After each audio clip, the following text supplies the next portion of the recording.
సనాతన ధర్మాన్ని పరిరక్షించడం కోసం, అద్వైత సిద్ధాంతాన్ని ప్రచారించడం కోసం జగద్గురు శంకరాచార్యులు భారతదేశానికి 4 వైపులా 4 చతుర్మఠాలని స్థాపించారు. పూరి, ద్వారకా, శృంగేరి, బద్రీనాథ్లో ఉన్నటువంటి ఈ 4 చతుర్ధామాలు హిందూ మతానికి ఒక దిక్సూచిలాగా, ఒక దీపస్తంభంలాగా పనిచేశాయి. ఈ మఠాల నిర్వహణ కోసం పూర్తి కాలాన్ని మఠాల నిర్వహణ కోసం అర్పించి సన్యాసాశ్రమం స్వీకరించి ఆ మఠాల నిర్వహణ కోసం ఉన్నటువంటి వాళ్ళందరినీ మనం మఠాధిపతిగా పిలుస్తున్నాం.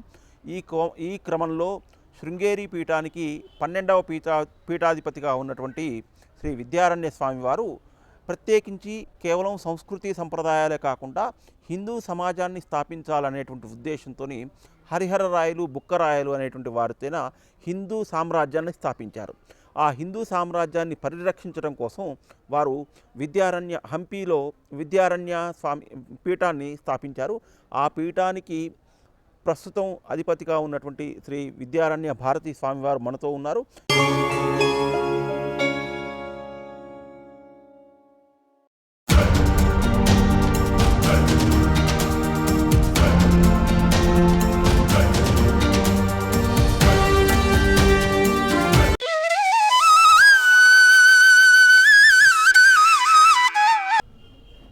హంపి విరూపాక్ష పీఠానికి అధిపతిగా ఉన్నటువంటి శ్రీ విద్యారణ్య భారతి స్వామివారితో మనం ఇప్పుడున్నాం.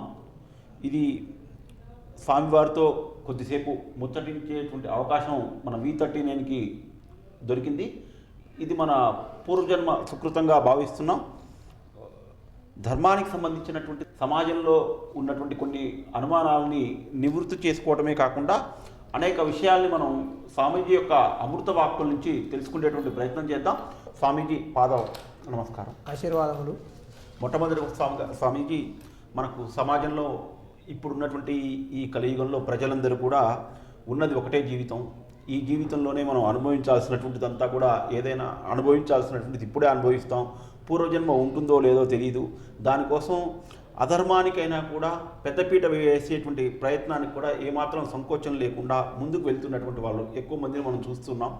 అన్యాయంగా అధర్మంగా ఉండటం వల్ల మనకు దానికి సంబంధించినటువంటి లాభాలు వెంటనే జరగట్లేదు. కాబట్టి షార్ట్ రూట్లో ప్రయత్నం చేసేటువంటి ప్రజలు ఎక్కువగా కనపడుతుంటారు. దానికి ప్రతిరూపంగా ఎవరైతే ధర్మం మీద నిలబడ్డటువంటి వాళ్ళకి సుఖపడతాడనేటువంటిది మనకు వెంటనే దాని రిజల్ట్ రావట్లేదు అనేటువంటి ఒక ఆతృత సమాజంలో కనపడుతుంది. అలాంటి వాళ్ళందరినీ కూడా మనం ధర్మం వైపు తిప్పాల్సినటువంటి బాధ్యత సమాజంలో మన మీద ఉంది. ఆ తిప్పడానికి కావాల్సినటువంటి తిప్పాలంటే ఏ విధంగా వాళ్ళని మనం తిప్పాలి ధర్మం వైపు? శ్రీ గురుభ్యో నమః. వాగర్థో వివ సంవృద్ధో వాగర్థో ప్రతిపత్తయే జగతో పితరో వందే పార్వతీ పరమేశ్వరౌ. యా దేవి సర్వభూతేషు మాతృరూపేణ సంస్థిత నమస్తస్యై నమస్తస్యై నమస్తస్యై నమో నమః. యా దేవి సర్వభూతేషు శక్తిరూపేణ సంస్థిత నమస్తస్యై నమస్తస్యై నమస్తస్యై నమో నమః. యా దేవి సర్వభూతేషు బుద్ధిరూపేణ సంస్థిత నమస్తస్యై నమస్తస్యై నమస్తస్యై నమో నమః. దత్తాత్రేయ మహాదేవో దత్తాత్రేయ మహాగురు దత్తాత్రేయాది వైకుంఠం నారాయణమహం భజే. మనోజవం మారుతుల్యవేగం జితేంద్రియం బుద్ధిమతాం వరిష్టం వాతాత్మజం వానరయూధముఖ్యం శ్రీరామదూతం శిరసా నమామి. శృతిస్మృతిపురాణానామాలయం కరుణాలయం నమామి భగవత్పాదం శంకరం లోకశంకరం. శంకరం శంకరాచార్యం కేశవం బాదరాయణం సూత్రభాషకృతం వందే భగవంత పునః పునః. హంపి క్షేత్రాధిపతి విరూపాక్ష స్వామివారికి, అమ్మవారు పంపాదేవి, అమ్మవారు భువనేశ్వరిదేవి, త్రిమూర్తి అవతార స్వరూపమైన దత్తాత్రేయ స్వామివారితో పాటు పవనసుత హనుమాన్తో పాటు సనాతన ధర్మాన్ని కలియుగంలో పునఃప్రతిష్టాపన చేసినటువంటి ఆది శంకరాచార్యుల వారితో పాటు సమస్త దేవీ దేవతల చరణాలకు శిరసాష్టాంగ నమస్కారాలు చేస్తూ ఈ యొక్క ఛానల్ని కార్యక్రమాన్ని చూస్తున్న ప్రేక్షకులందరికీ, భక్తులకు, కార్యకర్తలకు అందరికీ మా యొక్క నారాయణ స్మరణ పూర్వక ఆశీర్వచనాలు. మన భారతీయ సంస్కృతి శ్రేష్టమైనదని, ప్రపంచానికే ఆచరణ యోగ్యమైనదని ఈనాడు పాశ్చాత్య దేశాల వాళ్ళు కూడా మన ఆచారాలని, సంప్రదాయాల్ని ఆచరణ చేస్తూ వాటిని పరిశోధన చేసి మంచి మంచి ఫలితాలు పొంది ప్రపంచానికి చాటుతున్నారు. అయితే మన భారతదేశంలో జంతువునాం నరజన్మ దుర్లభ అని మనకి శాస్త్రాలు చెప్పినట్టుగా 83,99,999 జన్మలు అయిన తర్వాత మనకి ఈ మానవ జన్మ వచ్చింది. ఎందుకు వచ్చినది మానవ జన్మ అంటే ఆ జన్మల్లో అనేక మంచి కార్యాలు చేశాం కాబట్టి దాని ద్వారా మనకి వచ్చింది. ఎట్లాగైతే ఆధునిక యుగంలో కార్యాలు చేసినప్పుడు మంచి కార్యాలు చేసినప్పుడు ప్రమోషన్ ఎట్లయితే వస్తుందో అట్లా. కానీ ఈరోజు వీళ్ళకి ఏవైతే సుఖాలు తప్పుదారుల ద్వారా సుఖాలు అనిపిస్తున్నారు, కానీ సుఖము దాన్ని సుఖం వెనుక దుఃఖం ఉంటుంది, దీపం కిందన చీకటి ఉన్నట్టుగా. దాన్ని వాళ్ళు అర్థం చేసుకోవడానికి కొంచెం సమయం పడుతుంది. ఎట్లయితే దెబ్బలు పడిన తర్వాత బుద్ధి వస్తుంది అన్నట్టుగా అట్లా దీన్ని సుఖాలు వెనుక పరిగెడుతున్నారు. సుఖం ఎప్పటికి కూడా శాశ్వతం కాదు. శాశ్వతమైనటువంటిది వీళ్ళు ఏమనుకుంటున్నారంటే చాలామంది ఆంగ్లంలో కొన్ని వాక్యాలు చెప్పారు. By money you can get food but not hunger. డబ్బులతోటి మనం పంచభక్ష పరమాణాలు కొనుక్కోవచ్చు కానీ ఆకలిని కొనుక్కోలేము.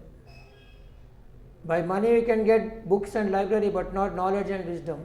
డబ్బులతో పుస్తకాలు కొనుక్కోవచ్చు, గ్రంథాలయ నిర్మాణం చేసుకోవచ్చు కానీ జ్ఞానాన్ని మాత్రం కొనుక్కోలేము. By money we can get medicines but not health. డబ్బులతో అవయవాలు మార్చుకోవచ్చు, మందులు తీసుకోవచ్చు కానీ ఆరోగ్యాన్ని కొనుక్కోవడం సాధ్యపడదు. By money we can get beds and pillows but not sleep. డబ్బులతో పరుపులు కొనుక్కోవచ్చు, దిండ్లు కొనుక్కోవచ్చు కానీ నిద్రను కొనుక్కోలేము. నిద్ర మాత్రలు కావాలని కొనుక్కోవచ్చు. By money we can get sceneries but not beauty. మంచి మంచి సీనరీలు కొనుక్కోవచ్చు కానీ అందాన్ని కొనుక్కోవడం సాధ్యపడదు. కానీ ఇవన్నీ సాధ్యపడతాయి. ఇట్లా శంకరాచార్యులు చెప్పినట్టుగా భజగోవిందం భజగోవిందం అని చెప్తారు వారు. సత్సంగత్వే నిస్సంగత్వం, నిస్సంగత్వే నిర్మోహత్వం, నిర్మోహత్వే నిశ్చలతత్వం, నిశ్చలతత్వే జీవన్ముక్తి. ఇది మనము కొద్ది సమయం పట్టవచ్చు. సత్సంగము అంటే మంచి సహవాసము.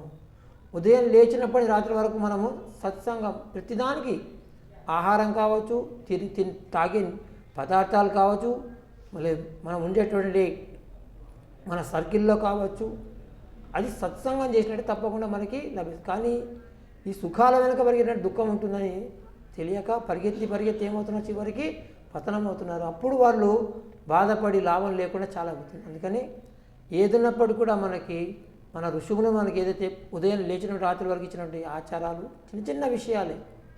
పొద్దున లేవగానే భూమాతకు నమస్కారం చేయమన్నారు, అమ్మ నాన్నకు నమస్కారం చేయమన్నారు. ఇవి శాశ్వతమే కానీ మిగతా అవి కూడా శాశ్వతం కాదు. అది దెబ్బలు పడిన తర్వాత చాలామంది తెలుసుకొని మరి మార్గంలోకి వస్తున్నారు. చాలా మనకి ఉదాహరణ కనబడుతున్నాయి ఈరోజు. స్వామీజీ, చాలామందిలో కొంత కన్ఫ్యూజన్ అనేటువంటిది ఉంది. మనం శాస్త్రాన్ని ప్రామాణికంగా తీసుకోవాలా లేకపోతే పరంపరంగా వచ్చినటువంటి ఆచారాన్ని ప్రామాణికంగా తీసుకోవాలా అని కొంచెం దీంట్లో మా సందేహాలు నివృత్తి చేయవలసిందిగా. శాస్త్రం నేను ఎప్పుడు కూడా నిర్ధారితంగా ఖచ్చితంగా మనకు చెప్పిన విషయాలు దాన్ని మనం పట్టుకొని ఆ కొన్ని చోట్ల మాత్రము పరంపర శాస్త్రానికి దానికి కొత్తగా వచ్చిన వాటికి పరంపర ఆచారంగా తీసుకొని చేసుకుంటున్నాం. కానీ శాస్త్రమే చాలా మనకు ప్రమాణము. అన్ని చోట్ల కూడా శాస్త్రమే. అయితే రెండు రకాలుగా చెప్పారు. ఒకటి ఏమన్నారంటే యద్యపి శుద్ధం లోక విరుద్ధం నాకరణీయం నాచరణీయం. ఒకవేళ లోకానికి విరుద్ధంగా ఉన్నది దాన్ని ఆచరణ చేయొద్దన్నారు. ఇంకోటి ఏంటి, యద్యపి విరుద్ధం లోక ప్రసిద్ధం, లోకానికి ప్రసిద్ధంగా ఉన్నటువంటి వాటికి ఆచరణ చేయమని. ఇప్పుడు ఉదాహరణకి సమ్మక్క సారక జాతర ఉంటుంది. అక్కడ ఏముండదు, మనకి చరిత్ర చెప్తున్నది కానీ అక్కడ మూర్తుల్లో ఏం లేవు. చాలామంది పోతున్నారు, వాళ్ళకి మంచి జరుగుతున్నది. అందుకని ఇట్లా రెండు రకాలుగా కూడా మనము తీసుకోవాలి. అయితే శాస్త్రం చాలా మటుకు మనం ప్రమాణంగా తీసుకున్నట్టయితే మనకి ముందు కూడా ఇబ్బందులు లేకుండా ఉంటాయి. ఇప్పుడు కొత్త పుట్టుకుంటూ వస్తుంటాయి. ఇంకా లేకపోతే పరంపర అనేటప్పటికీ కొద్ది రోజుల ముందు జరిగిందేమో పరంపర చేస్తున్నాం అని చెప్పుకునే కూడా ఉంటాయి. కాబట్టి మూలము చాలా మనకి ముఖ్యము. ఎప్పుడైనా సరే మూలాలను కానీ పట్టుకున్నట్టయితేనే మనకి అది శాస్త్రం ద్వారా మనకు తెలుస్తుంది. అదే సనాతన ధర్మంలో మనకి ఇచ్చినటువంటి ఇది. స్వామీజీ, నిత్య జీవితంలో ధర్మం శాస్త్రాల ఉండేటువంటి పాత్ర ఎంత? ఈ ధర్మాచరణ కోసం సామాన్యులు కూడా ఎలాంటి ధర్మాన్ని ఆచరించాలి, అనుసరించాలి? ధర్మం అనే దానికి చాలా నిర్వచనాలు చెప్పారు. గృహస్థుడికి ధర్మం ఏమిటంటే 4 ఆశ్రమాలు 4 ధర్మాలు పెట్టారు. బ్రహ్మచర్యాశ్రమంలో మొట్టమొదటి ధర్మం ఏమిటంటే విద్యార్జన చేయడం వాడి ధర్మం. గృహస్థాశ్రమంలో 24 గంటల లోపల కుటుంబ సేవ చేయడము, వ్యక్తిగత వారి యొక్క అవసరాలు తీర్చుకోవడము, మూడో సమాజం కోసం కనీసం 1 గంట సమయమైనా ఇవ్వాల్సినటువంటి ధర్మము గృహస్థుడిది. ఇక వానప్రస్థాశ్రమంలో తన సంపాదన చేసినటువంటి 60 సంవత్సరాల ఆ జ్ఞానాన్ని సమాజానికి పంచాలి. ఇక సన్యాసాశ్రమం ధర్మం ఏమిటంటే సమాజ సేవ, మానవ సేవ. ఇట్లా 4 ఆశ్రమం వాళ్ళకి 4 ధర్మాలు పెట్టారు. దీంట్లో గృహస్థ ఆశ్రమం చాలా ముఖ్యమైన పాత్ర ఉన్నది. అక్కడ బ్రహ్మచారులను కానీ ఇక్కడ వానప్రస్థులకు కానీ వాళ్ళు వారధిగా ఉంటారు గృహస్థాశ్రమం వాళ్ళు. ఎందుకంటే వాళ్ళు అనేక రకాల వృత్తుల్లో ఉంటారు, వాటిల్లో ఉంటారు. వాళ్ళు వానప్రస్థం అంటే రిటైర్డ్ అని పెట్టారు కదా. బ్రహ్మచారి అంటే వాడు విద్యార్థన చేస్తుంటాడు, వాడు ఏం ఎక్కువ వాడు. అప్పుడు అదేవిధంగా గృహస్థాశ్రమంలోని ధర్మాలు ఏమిటంటే భార్య ధర్మాలు ఏమిటి, భర్త ధర్మాలు ఏమిటి, పిల్లల ధర్మాలు ఏమిటి, ఇవన్నీ కూడా మన శాస్త్రాలు చాలా స్పష్టంగా చెప్పారు. చిన్నపిల్లలు వాళ్ళు చదువుకుంటూ వేరే వాళ్ళ పాఠం చెప్పాలి అంటే చదువు చెప్పడం కోసం. ఒకప్పుడు ఉండింది క్లాస్ లీడర్ని పెట్టేవాళ్ళు, గ్రూప్ లీడర్స్ని పెట్టేవాళ్ళు, పాఠం చదువుకుంటూ వాడు తోటి విద్యార్థులకి సహాయపడేవాడు. గృహస్థుడు కూడా తను చేస్తూ తన కుటుంబ సేవ చేసుకుంటూ కుటుంబాన్ని పోషిస్తూ పక్కన వాడికి కూడా సహాయం చేసేటట్టు సమాజాని కోసం కష్టం 1 గంట సేపు సమయం ఇచ్చేవాడు ఉండేవాడు. వానప్రస్థ మాస్టర్ వాళ్ళు రిటైర్ అయిన తర్వాత వాళ్ళ సమాజంలో వాళ్ళు అర్జించినటువంటి ఈ జ్ఞానాన్ని సమాజానికి పంచేది ఉంది. ఇంకా సన్యాసాన్ని పూర్తిగా దినమేక భుక్తం రాత్రికి గ్రామం. ఒకరోజు ఒక పూట భిక్ష చేయాలి, ఒక గ్రామంలో ఒకరోజు ఉంటూ ఆ గ్రామస్తులందరూ కూడా ధర్మాన్ని ఎవరు ఇట్లా ఉండాలి, పిల్లలు ఉదయం లేచిన తర్వాత తల్లి అమ్మా నాన్నకి ఇంట్లో ఉన్న వాటికి సహాయపడాలి, తర్వాత వాడికి వచ్చిన జ్ఞానాన్ని తోటి విద్యార్థి పంచుకోవాలి, ఇట్లా ఉండింది. ఇప్పుడు ఏమైంది, దీనంతా కూడా స్వార్థం పెరిగిపోయింది. ఎంత స్వార్థం పెరిగిపోయిందంటే ఒక చిన్న ఉదాహరణ ఉంది. ఒక చిన్న చేప మడుగులో ఉంటూ తల్లి చేపను అడిగిందంట, అమ్మా మనం ఎందుకమ్మా చిన్న మడుగులో ఉంటాము, ఇంతమంది బయట తిరుగుతున్నారు కదా మనం కూడా వెళ్దామని. అప్పుడు తల్లి చేప చెప్పింది కదా మనం ఫిష్, వాళ్ళు సెల్ఫిష్ అని చెప్పిందంట. అట్లా స్వార్థం అనేది పెరిగిపోవడం మూలకంగా ఎక్కడికెక్కడ ఉండిపోవడం మూలంగా ధర్మాచరణ చాలా మెల్లమెల్లగా తగ్గుతున్నట్టు కనిపిస్తున్నది. దాని ద్వారా సమాజం యొక్క ఉన్నతాభివృద్ధి కాకుండా ఉన్నది. అందుకని ధర్మం యొక్క వివరణ చాలా ఉన్నది. మానవుడి ధర్మము ఏమిటి అంటే మనిషిలాగా బతుకుతూ దైవత్వాన్ని సాగించడానికి ఏదైతే అనుకుంటాడో దానికి మన ఋషిమునులు మంచి మార్గం చూపించారు. దానికి అనేక రకాల పురాణాలు ఉన్నాయి, మనకి శాస్త్రాలు ఉన్నాయి. దీన్ని కనీసము వాళ్ళు చూపించిన మార్గంలో నడుస్తున్నట్టయితే ఖచ్చితంగా మనకి మానవ జన్మ సార్థకం అవుతుంది. ఇది ధర్మాచరణ గురించి కొంచెము వివరణ. ఇంకా చాలా మనకి దాని దొరుకుతాయి మనకు.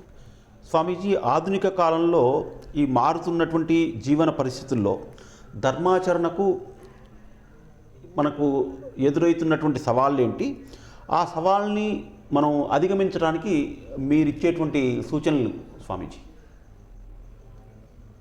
ప్రతివాడు కూడా మనకి ప్రతి గ్రామంలో కూడా దేవాలయం ఉండేది. దేవాలయం మాధ్యమంగా అనేక ఆలయాలు 5 ఆలయాలు జరిగేవి. ఒకటి విద్యాలయము, రెండోది వైద్యాలయం, మూడోది న్యాయాలయము, నాలుగోది అనాథాలయం, ఐదోది గ్రంథాలయం. దీంతోపాటు సంస్కార కేంద్రాలు నిర్వహించబడేవి. ఈ దేవాలయాల మాధ్యమంగా వాళ్ళకి అనేకమైనటువంటి విషయాలు తెలిసేవి. ఎట్లా నడుచుకోవాలి జీవితంలో, ఉదయం ఎన్ని గంటలకు లేవాలి, ఎన్ని గంటలకు పడుకోవాలి, ఎట్లా తినాలి, ఇవన్నీ అక్కడ పురాణ ద్వారా కానీ ఇంకోటి ద్వారా కానీ రకరకాలుగా చెప్పేది. ఇప్పుడు భగవద్గీత తీసుకోండి, భగవద్గీత చదవడమే అయిపోయింది, కానీ దాంట్లోని విషయాలు ఈ ఆధునిక యుగంలో కానీ లేదా ముందర యుగాల్లో కానీ దాని ఆచరణ ఎట్లన్న దానికి స్పష్టంగా ఉన్నది. 17వ అధ్యాయం తీసుకున్నట్టయితే 8, 9, 10 శ్లోకాల్లో స్పష్టంగా ఉన్నది. సాత్విక ఆహారం ఏమిటి, దాన్ని తీసుకోవడం మూలంగా మనకి శరీరము మనసు ఎట్లా తయారవుతుంది, మన బుద్ధి. రాజసిక ఆహారం ఏమిటి, తామసిక ఆహారం ఏమిటి, వీటిల్ని స్పష్టంగా మన కృష్ణ పరమాత్మ చెప్పింది. ఇంకా కృష్ణ పరమాత్మ ద్రోణాచార్యులు వారు స్కిల్ ఇచ్చాడు అంతా, కానీ అంత స్కిల్ ఉన్నప్పటికీ కూడా ఆ అర్జునుడు యుద్ధభూమిలోకి వెళ్ళి ధనుర్బాణాలు పడేశాడు వద్దని. అప్పుడు కృష్ణ పరమాత్మ విల్లు ఇచ్చాడు, ఆత్మవిశ్వాసాన్ని మెరుగుపెట్టాడు. అట్లా ఈ యొక్క ఆధునిక యుగంలో మనము దేవాలయ మాధ్యమం కావచ్చు, లేదా మన శాస్త్రాలు, మన యొక్క పురాణాలు, మన విషయాల గురించి కొంచెం చిన్న చిన్న పుస్తకాలు చాలా ఉన్నాయి. అవి చదివి దాన్ని ఆచరణ చేస్తే దానివల్ల ఫలితం ఉంటుంది. చేయటం లేదు కాబట్టి అనేక మందికి దినదిన గండం నూరేళ్ళ ఆశలాగా జీవితం గడుపుతున్నారు. స్వామీజీ, విదేశీ పాలన నేపథ్యంలో మన భారతదేశంలో గత 200 సంవత్సరాలుగా మతాంతరీకరణ జరిగిందనేటువంటిది మనందరం కూడా చరిత్రలో చదువుకున్నాం. కానీ ఈ మధ్య కాలంలో కూడా ప్రత్యక్షంగా దేశంలో కొంత బలవంతపు మత మార్పిడి అనేటువంటిది జరుగుతుంది. కొన్ని రాష్ట్రాలలో ప్రత్యేకంగా స్థానికంగా ఉండేటువంటి ప్రభుత్వాలు కూడా ఆ యొక్క మత మార్పిడికి పరోక్షంగా ప్రత్యక్షంగా ఓటు బ్యాంకు రాజకీయం కోసం దాన్ని ప్రోత్సహిస్తున్నది అనేటువంటి వార్తలు మనం నిరంతరంగా వింటూనే ఉంటాం. ఈ మత మార్పిడి అనేటువంటి దాన్ని నిరోధించడానికి ఈ హిందూ సమాజం ఎలా స్పందించాల్సినటువంటి అవసరం ఉంది, ఎలా ముందుకు వెళ్ళాలి? మత మార్పులు జరుగుతున్న కారణం ఏంటంటే, ఒకటి సమాజంలో మనకి మొదటి నుంచి కూడా సన్యాస ధర్మంలో ఏం చెప్పారంటే, జినివేక భుక్తం రాత్రేక గ్రామం. ఒక రోజులో ఒకసారి సన్యాసి అనే అతను భిక్ష ఒక గ్రామంలో ఒక రోజు కంటే ఎక్కువ ఉండకూడదు. అక్కడ మన యొక్క ఋషుములు ఇచ్చినటువంటి పరంపరలో ఉన్నటువంటి విషయాలను వాళ్ళకి చెబుతూ ముందుకు వెళ్ళాలి. ఇది చాలా తక్కువైపోయినట్టుగా కనబడుతున్నది. దీనికి వ్యతిరేకంగా ఏమవుతున్నదంటే, ఇతర మతస్థుల యొక్క వాళ్ళ ఫాదరీలు అనండి లేదా పాస్టర్లు అనండి, వాళ్ళు ఇంటింటికి వెళుతున్నారు. ఇంటింటికి వెళ్ళి మీకోసం నేను పూజలు చేస్తాను, నీకోసం ప్రార్థన చేస్తాను అనేటప్పటికీ ఆ ఇంట్లో ఉన్నటువంటి గృహిణికి కానీ వాళ్ళకి కానీ, మా ఆయన వెళ్తున్నాడు ఇక్కడికో, శ్రీశైలంకి వెళ్తాడు నన్ను తీసుకుని వెళ్ళాడు, తిరుపతికి వెళ్తాడు నన్ను తీసుకుని వెళ్ళాడు, వేములవాడకి వెళ్తాడు నన్ను తీసుకుని వెళ్ళటం లేదు, ఈయన మా ఆయన ఇంటికి వచ్చి పూజ చేస్తున్నాడు, ప్రార్థనలు చేస్తానంటున్నాడే, మంచిదని కూర్చుంటున్నది, మెల్లమెల్లగా ఆయన చెప్పినట్టు వింటున్నది, నేను మతం పుచ్చుకున్నానని చెప్తున్నది. మనం ఇప్పుడు చేయాల్సిన ఏమిటంటే, మనం కూడా మన పక్కింట్లో ఎవరున్నా మనకు తెలియకుండా అయిపోయింది. అట్లా మనం చాలా సంఘటనలు చూసాం. అందుకని ఎవరైతే ఈ యొక్క ఆ గ్రామంలో కావచ్చు లేదా ప్రతి గ్రామంలో కూడా ఆశ్రమాలు చాలా ఉన్నాయి, గ్రామంలో ఉన్న ఆశ్రమాలు ఉన్నాయి. ఆ ఆశ్రమ యొక్క పెద్దల ద్వారా, సమాజంలో అనేక హిందూ ధార్మిక సంస్థల ద్వారా పెద్దవాళ్ళు కొంతమంది వెళ్ళి గ్రామాల్లో ఉన్నటువంటి వాళ్ళని కలిసి వాళ్ళ యొక్క బాగోగులు తెలుసుకొని, చిన్న చిన్న సమస్యలే ఉంటాయి, వాటిని తీర్చడం మూలకంగా వాళ్ళు మతం మార్పిడి కాకుండా ఉంటారు. ఒకటి. రెండవది, మన ధర్మం గురించి ఎంతమంది చెప్తున్నారు అంటే ఏమిటి దీంట్లో ఉన్నటువంటి విశిష్టత. పాశ్చాత్య దేశాల్లో బరాక్ ఒబామా దీపాలు వెలిగించి అసతోమా సద్గమయ తమసోమా జ్యోతిర్మ గర్గమయ మృత్యోమ అమృతంగమయ అని అర్థం చెప్పాడు. మనం ఏం చేస్తున్నాం, మన పిల్లలతోటి బర్త్డే పేరుతో దీపాలు ఆరిపిస్తున్నాం. దీపం ఆరిపోయిందంటే వంశమే ఆరిపోయినట్టు. మరి చనిపోయినప్పుడు ఇంట్లో దీపం ఆరి చూపిస్తారు. దీన్ని మనం చెప్పగలిగినట్టయితే వాళ్ళకి, నాన్న ఇది దీనివల్ల లాభం ఉంది, దీనివల్ల నష్టం ఉంది. బర్త్డే ఏంటి, డేలు చేసుకునేటువంటి తప్పు. ఎందుకంటే ఈ డేలు సంవత్సరంలో కొన్ని రావు. 29 ఫిబ్రవరి ఎవరైనా పుట్టినట్లయితే 4 సంవత్సరాలకు వాళ్ళకి బర్త్డే. మన ఋషుములు ఎంత జాగ్రత్త పడ్డారంటే ఈ విషయంలో, దేవతలు కూడా మనం ఎక్కడ Rama day, Krishna day, Ganesh day, Hanuman day చేస్తామని చెప్పి ఆ దేవతల పేరు పక్కనే మనకి తిథిని జోడించారు. శ్రీరామనవమి, జన్మాష్టమి, గణేష్ చతుర్థి, వసంత పంచమి, సుబ్రహ్మణ్య షష్ఠి అని, నాగుల చవితి, నాగుల పంచమి. అంటే మర్చిపోకుండా దీన్ని మనం కనుక వాళ్ళకి అర్థం చేయించినట్టయితే తప్పకుండా వాళ్ళు ఆచరణ చేస్తారు, వేరే దానికి పోకుండా ఉంటారు. ఇది చేయాల్సినటువంటి బాధ్యత సమాజంలో హిందూ సంస్థలు ఏవైతున్నాయో వాళ్ళ యొక్క పెద్దలు కనీసం కూర్చొని వెళ్ళినట్టయితే తప్పకుండా దానివల్ల ఈ మతం మార్పిడి ఆగిపోతుంది. ప్రభుత్వం కాదుగా ఎవరు వచ్చినా కానీ, ఎంత వాళ్ళకి ఇచ్చినా కానీ వాళ్ళు ముందుకు వెళ్ళాలి. వాళ్ళకి ఇక ధర్మం గురించి వాళ్ళకి కనుక అర్థమైనట్టయితే ముందుకు పోవడానికి వాళ్ళకి అవకాశం ఉండదు. మేమైతే గ్రామాలకు వెళ్ళి దీపాలు పెట్టొచ్చిన తర్వాత చాలా మార్పు వస్తుంది. ఇంటింటికి వెళ్తున్నాం.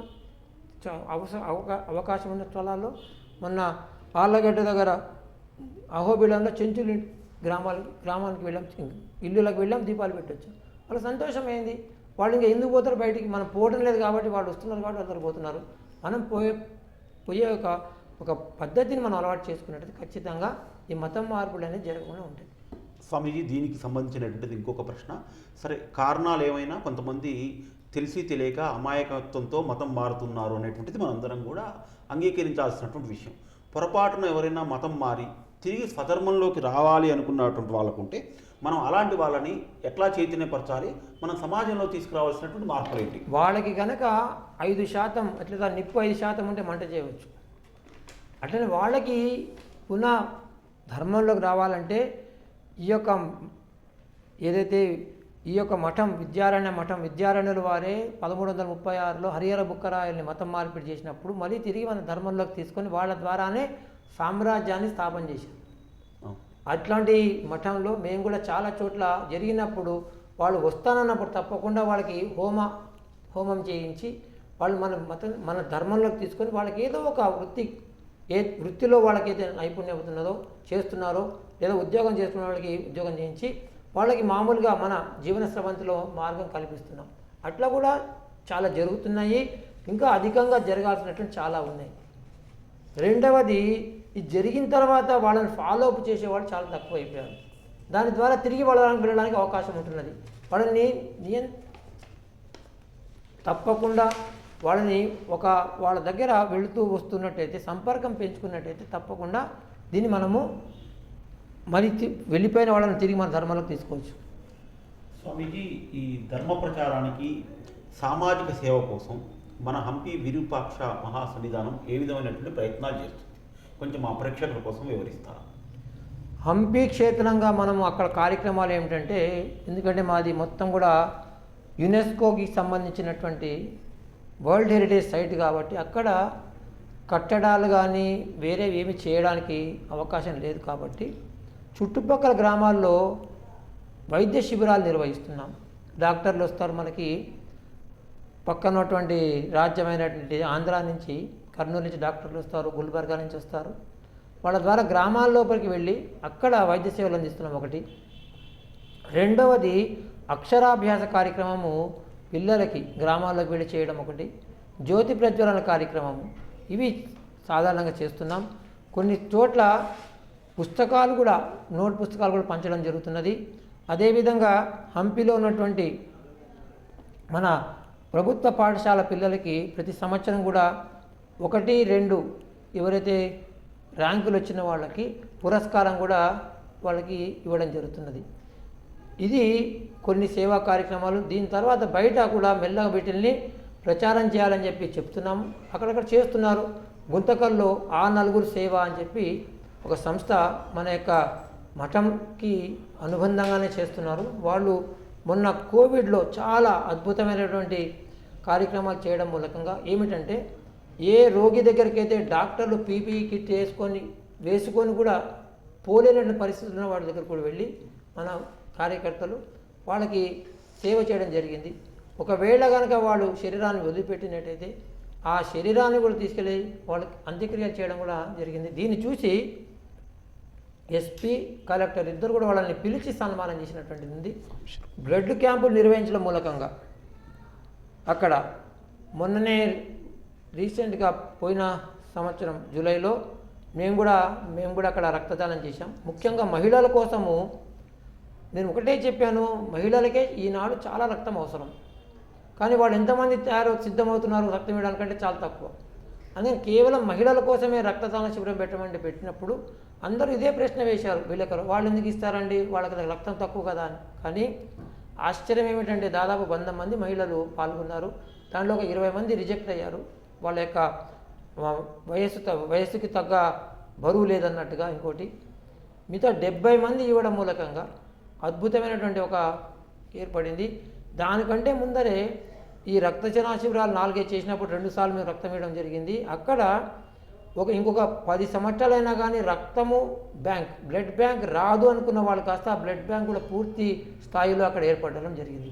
ఇవన్నీ కార్యక్రమాల ద్వారా సమాజంలో మంచి ఒక స్పందన ఏర్పడి మంచి జరుగుతున్నదన్నట్టుగా తెలుస్తున్నది. అంతేకాకుండా కొంతమంది అక్కడ మిల్ ఒకటి ఇందిరాగాంధీ జవహర్లాల్ నెహ్రూ టైంలో మిల్ స్టార్ట్ చేశారు గుంతకల్లో. అక్కడికి ఇందిరాగాంధీ సమయంలో ఒక 20,000 కుటుంబాలని 2,000 కుటుంబాలని శ్రీలంక నుంచి వాళ్ళకి డబ్బులు ఇచ్చి పిలిపించుకున్నారు. ఆ మిల్లు మూతపడటం మూలకంగా పాపం వాళ్ళని చిల్లాచెదరైపోయి కొంతమంది హోటల్లో పని చేసుకోవడం అట్లా మొదలుపెట్టిన వాళ్ళకి ఒక 10 కుటుంబాలకి మనం వాళ్ళకి స్టవ్, పాత్రలు అవన్నీ ఇచ్చి సొంతంగా ఇప్పుడు వాళ్ళ యొక్క వ్యాపారం మొదలుపెట్టుకొని బాగా ఉన్నారు. ఇట్లా చిన్న చిన్న కార్యక్రమాలు ఏవైతున్నాయో సాధ్యమైనంత చేయడం మఠం ద్వారా జరుగుతున్నది.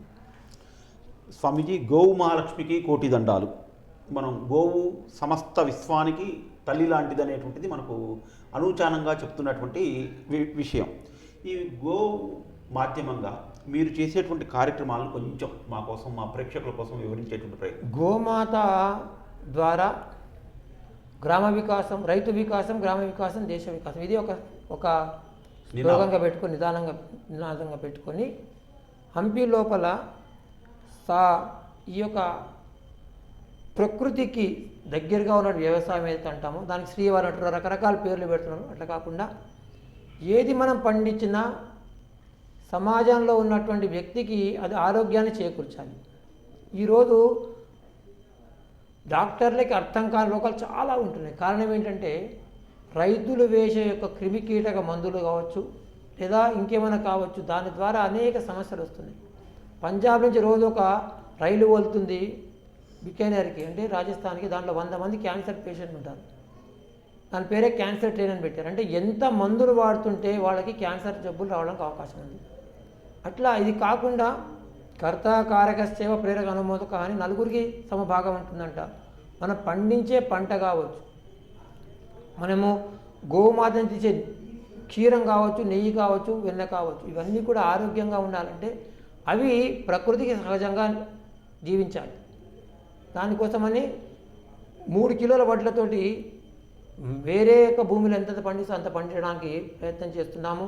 మన దగ్గర ఒక 100 గోమాతలు ఉన్నాయి ఇప్పుడు. అవి ఎంతమంది గోశాలంటే నదికి పక్కన ఉండడం మూలకంగా రోజు అవి నదిలో ఈదుకుంటూ అటుపక్కకు పోతే ఈదుకుంటూ ఇటుపక్కకు వస్తాయి. వాటి పాలను కూడా గోమాతలకి వదిలిపెట్టాం. దీన్ని మనం గోమాత మాధ్యమంగా రైతు వికాసం, గ్రామ వికాసం, దేశ వికాసంగా తీసుకొని నారాయణపేట దగ్గర ఉట్కూరు అనే గ్రామంలో మన భూములు ఉన్నాయి. అక్కడ గోమాత విశ్వవిద్యాలయం, కామధేను విశ్వవిద్యాలయానికి సంకల్పించాం. అది కూడా క్రమంగా ఈ సంవత్సరం ప్రారంభం చేయాలి. కొద్దిగా భూమి ఇంకా మన పేరు మీద ఉన్నది వేరే వాళ్ళు చేసుకుంటున్నారు, దాన్ని తీసుకొని అది కూడా మొదలు పెడతాం. ఇది లక్ష్యం. గోమాత యొక్క పదార్థాల ద్వారా అనేక వస్తువులు తయారు చేయవచ్చు. ఆవు మూత్రము, ఆవు పేడ ద్వారా కట్టెలు చేయొచ్చు. ఈ మధ్యనే ఒక దగ్గర నేను చూశాను, గోమాత యొక్క పేడ లోపల 2 పదార్థాలు ఉంటాయి. ఒకటి సెల్యులోజ్ అని, ఇంకోటి లెనిన్ అని. ఈ సెల్యులోజ్ అనే పదార్థం ఎటువంటిదంటే ఇసుకలో కూడా మనం అది వేసినట్టయితే అక్కడ పంటలు పండించవచ్చు. అది 1 గ్రాము విలువ అంతర్రాష్ట్రీయ మార్కెట్ లోపల 80 రూపాయలు. అంటే 1 కిలో పేడలో 10 గ్రాములు సెల్యులోజ్ ఉంటుంది. అంటే 800 రూపాయలు 1 కిలో పేడకి, గోమాత పేడకు అవుతుంది. తర్వాత దుబాయ్ వాళ్ళు మొన్న ఒక వ్యక్తి పంపించారు నాకు. వాళ్ళకి ప్రతి నెల కూడా ఒక కంటైనరు ఆవు పిడికలు కావాలంట. వాళ్ళు సైజు పంపించారు, దానికి గాత్రం పంపించారు. అంటే ప్రపంచంలో కూడా గోమాత యొక్క పదార్థాలు, పాలు మనకి ఎక్స్ట్రా కరికులర్ యాక్టివిటీస్ లాగా పక్క పదార్థం. ముఖ్యంగా గోమాత యొక్క మూత్రము, పేడ ద్వారా అనేకమైనటువంటి ప్రయోజనాలు సమాజానికి మొత్తానికి ఉన్నాయి. దీన్ని గుర్తించారు ఈరోజు సమాజము. దాన్ని మనం కనుక మెల్లగా చేసినట్టయితే గోమాత హత్య జరగకుండా ఉంటుంది. ఎప్పుడైతే అమ్మేవాడు ఉంటాడో హత్య జరుగుతుంది. ఎప్పుడైతే గోమాతను అమ్మేవాడు ఎవరంటే రైతు. ఎందుకు అమ్ముతున్నాడు అంటే దానికి లాభం లేదు, ఉపయోగం లేదు. గోమాత యొక్క పేడని, మూత్రాన్ని మనం కొనుక్కోవడం ప్రారంభం చేస్తే ప్రతి రైతు కూడా, అది ఏ మతానికి చెందినవాడైనా సరే, రైతే, వాడు దాన్ని రక్షిస్తాడు. దాని ద్వారా గోమాత రక్షణ అవుతుంది. ఇది ముఖ్యంగా అనుకుంటున్నది. ఇప్పటికీ ఒక 5-6 మిషన్లు తెప్పించాం, కట్టెలు చేసే మిషన్లు. గోమాత మూత్రం ద్వారా ఫినాయిల్ తయారు చేయవచ్చు, అర్కం చేయవచ్చు. ఇంకా రకరకాలైనటువంటి ఈ గోమూత్రం ద్వారా యూరియా కంటే అద్భుతమైనటువంటి పదార్థము అది అమృత వర్షిణి. అది కూడా మేము తయారు చేస్తున్నాం, రైతులకు కూడా ఇస్తున్నాం. స్వామీజీ, మనం ఇంకొక 15 రోజులలో, 13-14 రోజులలో దేశంలో ఒక అద్భుతమైనటువంటి ఘట్టం ఆవిష్కరించబడుతుంది. అది అయోధ్యలో భవ్యమైనటువంటి శ్రీరామ మందిర నిర్మాణం. గత 500 సంవత్సరాల క్రితం విదేశీ దురాక్రమణ ద్వారా మనం అయోధ్యలో జరిగినటువంటి దాని దృష్ట్యా మనం 100 సంవత్సరాల పాటు ఒక స్వాతంత్రోద్యమం దేశంలో ఏ విధంగా అయితే జరిగిందో అంతకంటే ఒక మహోద్యమైనటువంటి ఉద్యమం నిర్మితమై ఆ ఉద్యమం ద్వారా మనం మన కళలని సాకారం చేసుకోబోతున్నాం. సుమారుగా దాదాపు ఒక 130 కోట్ల మంది భారతీయులందరూ కూడా జనవరి 22వ తారీఖు నాడు ఎప్పుడు వస్తుందా అని పులకరించిపోతున్నటువంటి సందర్భంలో కేవలం మన దేశంలో అయోధ్య లాంటి దేవాలయమే కాకుండా ఇలా అనేక దేవాలయాలు, ధ్వంసమైనటువంటి దేవాలయాలు ఉన్నాయి. ఈ దేవాలయాలన్నింటినీ కూడా మనం స్వాధీనం చేసుకోవడం కోసం హిందూ సమాజానికి కానీ ధార్మిక సంస్థలకు కానీ మీరు ఇచ్చేటువంటి సందేశం? దేవాలయం అంటే నేను మొదట్లో చెప్పినట్టుగా విద్యాలయానికి, వైద్యాలయానికి, గ్రంథాలయానికి, అనాథాలయానికి, ఇవన్నీ కూడా సమాజం అందరికీ కావాల్సినటువంటి విషయాలు. అది దేవాలయం కేంద్రంగా ఉండేది. రామ మందిరం ఒకటే కాదు, అనేకమైనటువంటి మనవి దేవాలయాలు ఈ విధంగా ముందర మనకి మార్గదర్శనం చేసినాయి. అయితే ఈ రామ మందిరము కేవలం ఒక దేవాలయం కాదు, అది భారతదేశానికి ఒక ఆత్మ, స్ఫూర్తి కేంద్రం. మర్యాద పురుషోత్తమ రామచంద్రమూర్తి మనకి అనేకమైనటువంటి మార్గదర్శనం చేయడానికి సిద్ధమయ్యారు. ఈ యొక్క దశావతారాలు ఏవైతున్నాయో దాంట్లో రాముడి యొక్క పాత్ర చాలా గొప్పదిగా మనకు కనబడుతున్నది.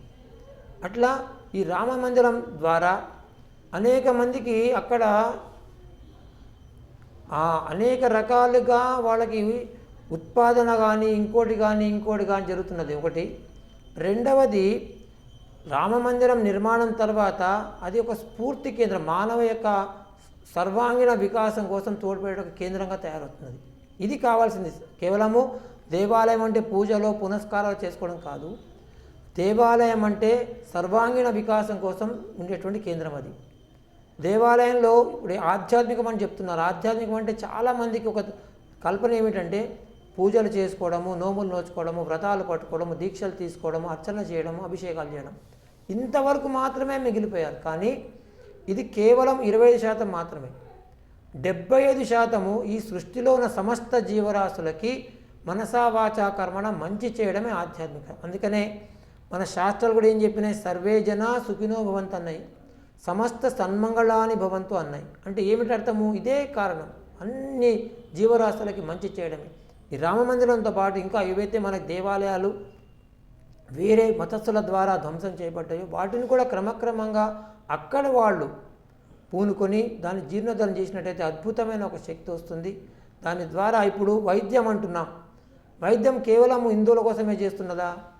ఆసుపత్రి పెట్టారు. ఇప్పుడు తిరుమల తిరుపతి దేవస్థానం వల్ల ఆసుపత్రి ఉన్నది, అక్కడ కేవలం హిందువుల కోసమే చేస్తున్నారా? తిరుపతి తిరుమల దేవస్థానం ద్వారా విశ్వవిద్యాలయం నడుస్తున్నది, అక్కడ ఎవరికి పాఠం చెప్తున్నారు, ఎవరికి విద్య చేస్తున్నారు? ఇట్లా సమాజంలో ఇంకా అన్నదాన కార్యక్రమాలు చేస్తున్నప్పుడు మనిషిని చూసి నువ్వు ఏ కులం వస్తుందో అడిగి పెడుతున్నారా? ఇది సమాజంలో అందరికీ సమస్త ప్రజల యొక్క శ్రేయస్సు కోసమే దేవాలయం, కానీ కేవలం ఒక మతం కోసం కాదు. దాన్ని ఇతర మతస్థులు అర్థం చేసుకొని వాళ్ళు కూడా సహకరించినట్టు ఇంకా బ్రహ్మాండంగా ఏదైతే మనం విశ్వగురు అంటున్నాం భారతదేశాన్ని, బంగారు పిచ్చుక అన్నాం, ఆ స్థితికి త్వరగానే చేరుతుందని మా యొక్క ఆకాంక్ష. స్వామీజీ, మన హంపి పీఠానికి పరిపాలనాపరమైనటువంటి సంబంధమైనటువంటి ఇబ్బందులు ఆర్కియాలజీ డిపార్ట్మెంట్తోని, కొంత ఎండోమెంట్తోని, తర్వాత కొంత హంపి డెవలప్మెంట్ అథారిటీతో కానీ ఉన్నాయనేటువంటిది వార్తలు వస్తున్నాయి. అసలు వాటి యొక్క వివరణ ఏంటి స్వామీజీ? అంటే ఈ హంపి అనే దాన్ని యునెస్కో వాళ్ళు వరల్డ్ హెరిటేజ్గా డిక్లేర్ చేశారు, విశ్వవిఖ్యాతంలో డిక్లేర్ చేశారు. కాబట్టి అక్కడ యునెస్కో ఒకటి, archaeological survey of India, archaeological survey of state, endowment department, Hampi development, ఈ 5 సంస్థలు కూర్చొని అక్కడ కేవలం దాన్ని రక్షణ చేసుకోవడం అనే పేరుతోటి ఏమి చేయకుండా ఉన్నారు. అది కేంద్ర ప్రభుత్వానికి కూడా మేము తీసుకుని వెళ్ళాము అప్పుడు, మరి ఇప్పుడు కూడా రిప్రజెంటేషన్ ఇస్తున్నాము. దానికి ఒక ప్రణాళిక చేసి కేవలం ఏంటంటే గొప్ప క్షేత్రమైనటువంటి 3 యుగాల నుంచి మనకి స్పష్టంగా కనబడుతున్నటువంటి ఆనవాళ్ళ ప్రకారము అక్కడ ఒక ధర్మశాల లేదు, ఒక యాత్రి నివాస్ లేదు, అక్కడ ఉండడానికి అక్కడ శౌచాలయాలు లేవు, తాగడానికి ఇప్పుడు హైదరాబాద్కి దాదాపు మంజీరా నీళ్లు కానీ లేదా కృష్ణా నీళ్లు కానీ 150 కిలోమీటర్ల దూరం నుంచి వస్తున్నాయి. కావేరీ నీళ్లు బెంగళూరుకి 150 కిలోమీటర్లు వస్తాయి. కానీ 150 మీటర్లు పక్కన ఉన్నటువంటి తుంగభద్ర నీళ్ళు తాగడానికి మాకు లేవు. ఈ రోజు కూడా మేము బోర్ నీళ్ళు తాగుతాం. ఏమనంటే యునెస్కో వాడు ఏం చేయనియాడు. కేవలం ఈ యొక్క నెపంతోటి అక్కడ ఏమి డెవలప్మెంట్ కాకుండా ఉన్నది. దాన్ని కూడా మెల్లమెల్లగా ఈసారి ఏమైనా సరే అక్కడ పెద్ద ఒక ఉద్యమం లాంటిది తీసుకువచ్చి కనీసము మినిమం ఎమ్యూనిటీస్ అంటే తాగడానికి నీళ్లు, ఉండడానికి వసతి, ఆహారం అయితే మేము పెడుతున్నాం. మటన్ ద్వారా రోజుకు ఒక 1000 మంది 1500 మందికి. దానికి సమస్య లేకుండా ఉన్నది. ఈ రెండిటికి కూడా ముందర చేయాలని చెప్పి సంకల్పం చేసుకుని వెళ్తున్నాం. ఇక ఎండోమెంట్ వాళ్ళంటే ఇది పోతే వాళ్ళు కూడా పోతారు, అదేం దానికి పెద్ద సమస్య కాదు. దాని ద్వారానే అక్కడ ఏమి ఎక్కువ అభివృద్ధి పనులు కాకుండా ఉండము. ఈ యొక్క యునెస్కో అని ఒక అడ్డు పెట్టుకొని వాళ్ళు చేయనీయకుండా ఉన్నారు అంతే. స్వామి చివరగా V39 ప్రేక్షకులకు, V39 ఛానల్ ద్వారా ప్రజలకు మీరు ఇచ్చేటువంటి సందేశం? ధర్మో రక్షితి రక్షత అని మనకి ఏదైతే శాస్త్రాలు చెప్తున్నాయి. ధర్మాన్ని రక్షించాలి. రక్షణ చేయడం అంటే ఆచరణ చేయాలి. ఆచరణ చేయకపోతే ఏమవుతుందో చిన్న ఒక కథ చెప్పి నా యొక్క వాణికి విరామం ఇస్తాను. ఒక గ్రామంలో ఒక వ్యక్తి రామచిలుకని పెంచాడు. ఆ రామచిలుక మాటలు నేర్పాడు. మాటలు నేర్పితే ఆ గ్రామంలో భాగవత కథ ప్రారంభమైంది. భాగవత కథ 7 రోజులు చేస్తారు. యజమాని వెళ్తున్నాడు, వస్తున్నాడు. రామచిలుక కనిపించింది కదా, భాగవత కథ చెప్పాలంటే సామాన్యమైనటువంటి పండితులు చెప్పాలి, దానికి విశేష జ్ఞానం కావాలి. నేను కూడా మా యొక్క యజమాని ద్వారా ఒక చిన్న ప్రశ్న అడుగుదామని చెప్పి యజమాని వెళ్తున్నప్పుడు సాయంత్రం పూట మాటలు వచ్చు కదా రామచిలుకకి, ఏమండి ఏమండి అని పిలిచింది. వెనకకి తిరిగి చూడగా రండి రండి అని దగ్గరికి వచ్చాడు, పంజరం దగ్గరికి. అనింది కదా, మీ యొక్క కథాకారుని నా ద్వారా ఒక ప్రశ్న అడగమనింది. ఏమిటి నీ ప్రశ్న అన్నాడు. ముక్తి ఎప్పుడు లభిస్తుంది? ముక్తి ఎప్పుడు లభిస్తుంది, ఇంతే ప్రశ్న. వెళ్ళాడు యజమాని, అంత కథ అయిపోయింది, అందరూ వెళ్ళిపోయారు. చివరికి కథాకారుడి దగ్గరికి వెళ్ళి సాష్టాంగ నమస్కారం చేసి, ఏమండి మిమ్మల్ని ఒక ప్రశ్న అడగచ్చా అన్నాడు.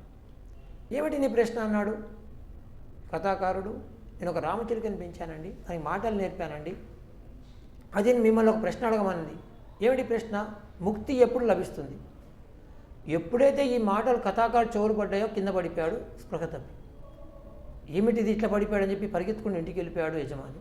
ఇంటి దగ్గర వెళ్ళంగానే రామచిలుక నా ప్రశ్నకు సమాధానం అనేది జరిగింది చెప్పాడు. నీ ప్రశ్న అడగంగానే మూర్చొచ్చి పడిపోయాడు. రామచిలుక తలకాయ ఊపింది, యజమాని వెళ్ళి పడుకున్నాడు. ఉదయం లేచేటప్పటికి రోజు ఏదైతే సుప్రభాతం శుభోదయం లేవండి అని చెప్పి రామచిలుక ఆ పంజరంలో నుంచి ఏ శబ్దం రాలేదు. ఏమైంది నా రామచిలుకకు అని చెప్పి వెళ్ళి చూస్తాడు కదా, రామచిలుక కూడా పడిపోయి ఉన్నది కదలకుండా. పంజరాన్ని ఊపి చూశాడు, కదలలేదు. ఇంకా అయిపోయిందేమో అని చెప్పి మెల్లగా పంజరాన్ని తలుపు తీసి ఆ రామచిలుకను పట్టుకొని బయట పెట్టాడు మెల్లగా. ఎప్పుడైతే బయట పెట్టాడో బుర్రని ఎగిరిపోయింది రామచిలుక. ఏం చేస్తాడు? కథకి వెళ్ళాలి. వెళ్ళాడు. అక్కడ కథాకారుడు ఎదురు చూస్తున్నాడు, ఎప్పుడు యజమాని వస్తాడా రామచిలుక సంగతి తెలుసుకుందామని. యజమాని కనపడంగానే వేదిక మీదకి రమ్మన్నాడు. కథాకారుడు అడిగాడు, రామచిలుక బాగుందా అని.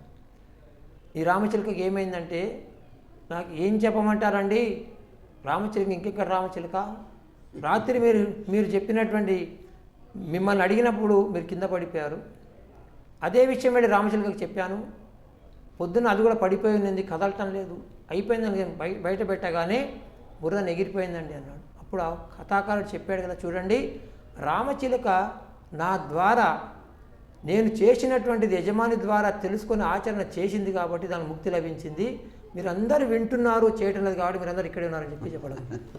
అంటే మనం ఆచరణ ఎంత చేస్తాం అది ముఖ్యం. ఇంట్లో వంటలు చేస్తాం, దాన్ని తింటే శక్తి వస్తుందా చూస్తూ కూర్చొని ఎవరైనా న్యూట్రిషన్ని పిలిచి దీంట్లో ఎన్ని విటమిన్స్ ఉంటాయని, ప్రోటీన్స్ ఉంటాయని, కార్బోహైడ్రేట్ ఉంటాయని చెప్తూ కూర్చుంటే శక్తి వస్తుందా? అది మనం చేయటం లేదు. కాబట్టి అందరూ కూడా మన యొక్క ఋషుములు ఇచ్చినటువంటి మార్గము అద్భుతమైనటువంటిది, ప్రపంచానికే ఆచరణ యోగ్యమైనటువంటి విషయాలు చెప్పారు మన ఋషిమునులు. వాటిని మనం తూచా తప్పకుండా, అహంకారం లేకుండా, ఆర్భాటం లేకుండా శ్రద్ధాభక్తితో ఆచరణ చేస్తే తప్పకుండా మనకి ఈ మానవ జన్మ తర్వాత వచ్చే జన్మ దీనికన్నా ఉత్తమంగా ఉంటుంది. దీన్ని మనం దృష్టిలో పెట్టుకొని మన ఆచరణ మన తర్వాత వాళ్ళ మీద ఆధారపడి ఉంటుంది. ఇప్పుడు దీక్ష వేసుకున్నప్పుడు వాడిలో కనుక మంచి మంచి విషయాలు వాళ్ళు చూస్తున్నట్టు వాడు ఆచరణ చేస్తూ చూసినట్టయితే వేరే వాళ్ళు నేను కూడా దీక్ష వేసుకుంటే నేను కూడా అవుతాను అని ఒక భావన వస్తుంది. ఇప్పుడు క్రికెట్ ప్లేయర్ని మంచిగా ఎట్లా కావాలనుకున్నప్పుడు మంచిగా ఎవరిని ఆదర్శం తీసుకుంటారు? ఆ యొక్క విషయంలో మంచిగా నైపుణ్యాన్ని సంపాదించిన వాళ్ళు. అట్లనే మనం కూడా వేరే వాళ్ళకి ఆదర్శంగా ఉంటూ మన జీవితాన్ని ధన్యం చేసుకుంటూ ఈ యొక్క ప్రపంచానికి ఏదైతే మనం కోరుతున్నారో, వాళ్ళు మన వైపు చూస్తున్నారో పాశ్చాత్యులు, వాళ్ళకి మనం ఆదర్శంగా మీరందరూ ఉంటారని ఆశిస్తూ మీ అందరికీ హంపి క్షేత్రాధిపతి విరూపాక్ష స్వామివారు, అమ్మవారు పంపాదేవి, అమ్మవారు భువనేశ్వరి దేవితో పాటు సమస్త దేవీ దేవతలు మీ అందరికీ ఆయు ఆరోగ్య ఐశ్వర్యాలతో పాటు మంచి జ్ఞానాన్ని ప్రసాదించమని ప్రార్థిస్తున్న వానికి విరామాన్ని ఇస్తాను. సర్వే జన సుఖినో భవంతు. సమస్త సన్మంగళాన్ని భవంతు. ఓం తత్సత్. ఉదయం నుంచి అనేక ధార్మిక కార్యక్రమాల్లో విపరీతమైనటువంటి బిజీగా ఉన్నటువంటి స్వామివారు V39 ప్రేక్షకుల కోసం మనం అడగగానే వారి యొక్క అమూల్యమైనటువంటి సమయాన్ని కేటాయించి సనాతన ధర్మం కోసం సమాజంలో ఉన్నటువంటి అనేక అనుమానాలని సుదీర్ఘంగా నివృత్తి చేసి మన ప్రేక్షకులకు సమాజానికి ఒక దిశానిర్దేశం చేశారు. స్వామీజీకి ప్రత్యేకంగా ధన్యవాదాలు తెలుసుకుంటూ V39 ప్రేక్షకులందరికీ హృదయపూర్వక నమస్కారాలు.